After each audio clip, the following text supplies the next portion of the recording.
Kamusta mga ka-Info-Vlog?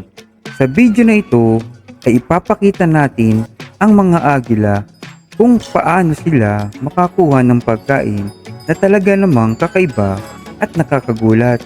Dahil sa taglay nitong galing sa paghunting ng kanilang target at sa kanilang pamaraan ay nangangailangan ng tatag, tibay at galing dahil sa bukod sa mailap ang kanilang target ay karamihan sa kanila ay mabibilis at mas malakas kaysa kanila. Kaya ano pa ang iniintay natin? Simulan na natin ang ating video.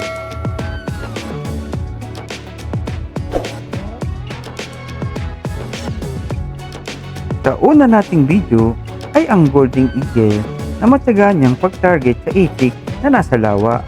Hindi niya ito tinigilang hanggat hindi niya ito nakukuha. Makikita sa video ang pagtakas ng itik.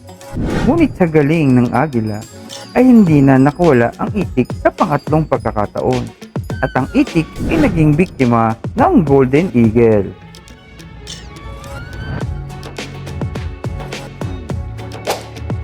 Susunod naman na video ang pagkuha ng agila sa rabbit.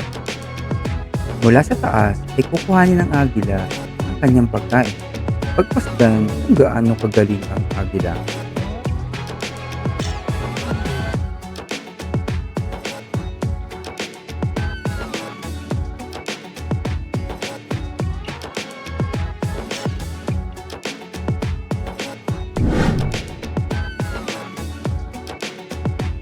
Ginagamit ng agila ang matutulis niyang kuko para makuha ang kanyang target.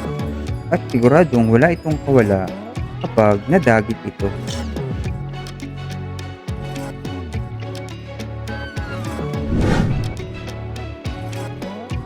Sa susunod naman natin na video ay ang pag-target ng matapang na agila sa isang fox.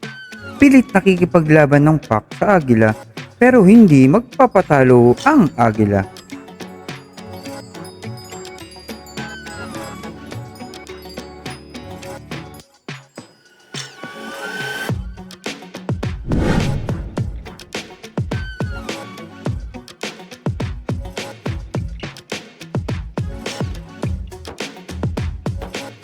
Makikita din ang pagiging prey ng baby tiger sa agila.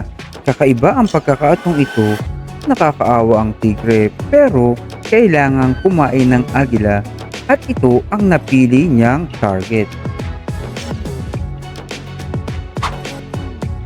Sa video naman na ito ay makikita ang pag-target ng mas malaki kaysa sa agila. Ito ay isang deer kung saan ibinuhos ng agila ang kanyang bilis, galing sa pagkuha ng kanyang prey.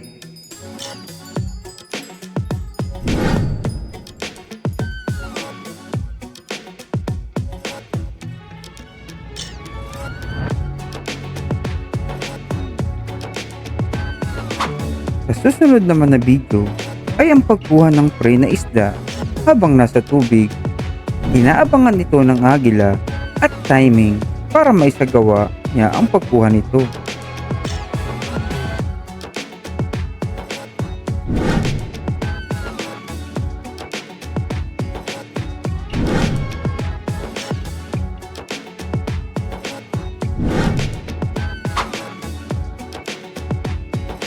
Sa ating susunod naman na video ay ang Philippine Eagle. Ito ay may kakaibang pamamaraan ng paghuli ng target. Bukod sa laki at lakas nito, isama mo pa ang malalakas nitong mga kuko sa paa at blue nitong mata. Ito din ay may kakaibang pamamaraan kung saan kapag mangga-hunting ng prey ay may teamwork ang mag-asawang agila. Ang isa ay lilipad sa himpapawid para kuhanin ang atensyon ng prey at i-distract ito. At ang isa naman ay dahan-dahang lalapit sa iyo sa may ibabang bahagi.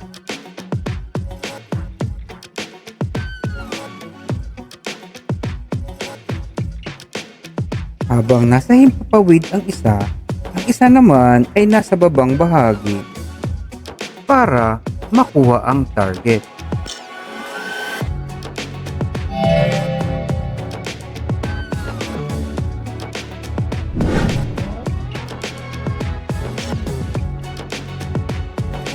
Kaya naman maraming namamangha sa kakaibang galawan nitong Philippine Eagle.